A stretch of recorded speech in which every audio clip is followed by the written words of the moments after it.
obviously hope that never happens, but obviously it will. And I have full faith in all my guys to go and make plays, and I gotta do a good job to continue to make sure that they know that I'm confident in them and instilling that confidence in them, telling them like, hey, I'm trusting you, I'm putting that ball up and you're gonna make that play. It's not a 50-50 ball, it's a 90-10 ball. It should be your ball. Just keep talking to them that way and giving them that confidence that they need to help go up and make those plays. To bounce off that though, how long do you think it takes to have that type of confidence and that type of communication where everyone can just trust each other? I think it takes reps in like practice situations against a full defense. Like you can do all you want.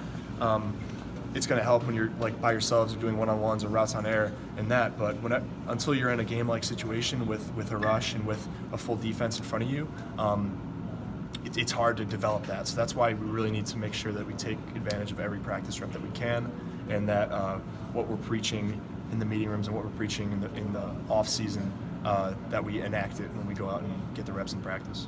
What went into your decision to wear sleeves today?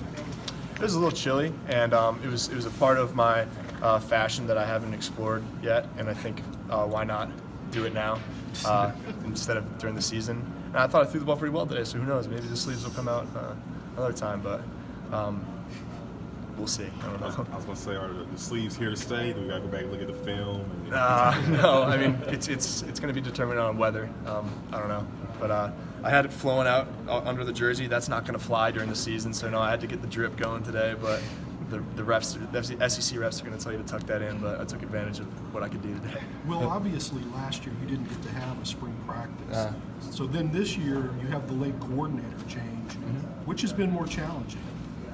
I think last year was just more challenging just because of time, and I think time is money, and the amount of reps and the amount of time you're able to spend with an offense is just going to help you prepare yourself even more. And even though it is a new offensive coordinator, not all the stuff we're doing is new, and we have all the spring ball, and we've had all the spring ball to kind of get rolling with it, and I really like where we are, and just I'm going to be able to go into camp at a much better level of the offense I'm running, understanding-wise, compared to last year, which is great. C-Rod was big at the beginning and the end of that first scoring drive. Bailed me out on that screen pass, yeah.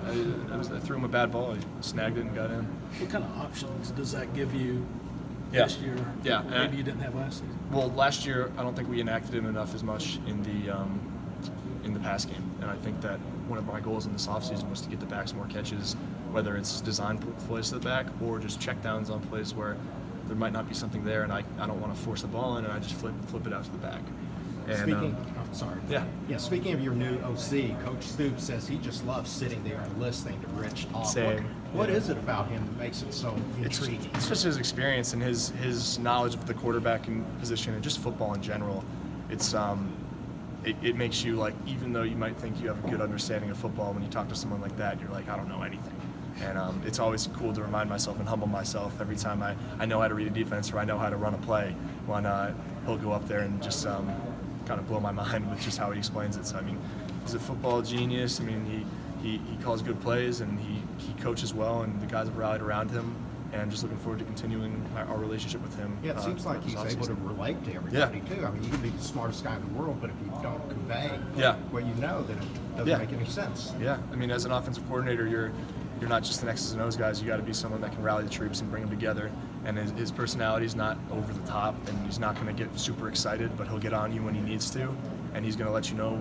He's going to let you know how it is, and that's what needs to be done, and that's the kind of transparent communication that needs to happen. You mentioned earlier that the time is money. What do you think Dan Key accomplished getting here early in this time, just working with all Yeah, this? I think it was great for him. I think for some dudes it's more worth it than others, and for Dan it was definitely worth it because we had obviously vacancies at the receiver position, and we had a lot of guys that weren't established, and he was able to come in here and show that he's a guy who definitely should be considered to be a starter. And obviously there's not going to be a definitive depth chart until we get to the season, but I'm going to keep bringing along all those guys and just make sure that they're at the level that they can be once camp rolls around.